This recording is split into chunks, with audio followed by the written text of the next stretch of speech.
2026 চনৰ holiday list আজি কেবিনেটে অনুমোদন জনায় 2026 চনত গেজেটেড হলিডে 35টা থাকিব ৰেষ্ট্ৰিক্টেড হলিডে 39টা দিন থাকিব হাফ হলিডে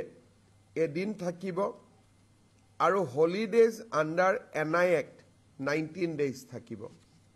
আপোনালোকে জানে যে এনআই এক্টত নোটিফাই নকৰিলে বেংক বন্ধ হৈ নাযায় সেই কাৰণে আমাৰ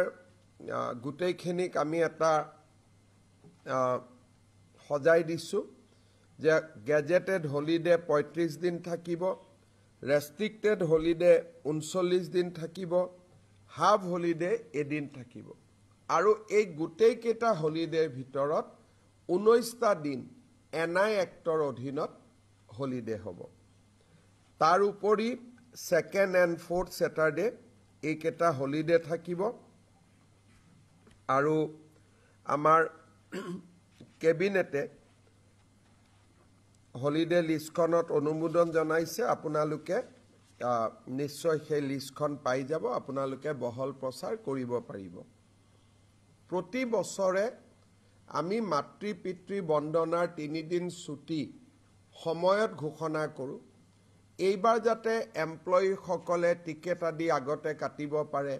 বা সুন্দৰ কৰি পৰিকল্পনা কৰিব পাৰে এইবাৰ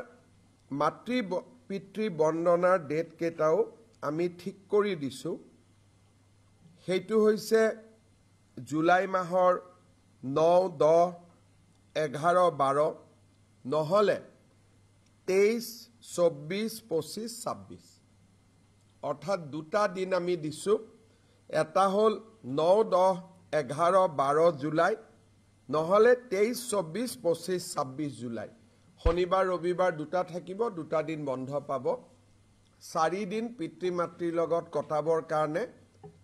এতিয়াৰ প্ৰায় তেওঁলোকে প্লেনিং কৰিব পাৰিব টিকট কাটিব পাৰিব সেই কাৰণে এবাৰ হলিডে লিষ্টতে আমি এই দুটা বন্ধ আমি দেখুৱাই দিছো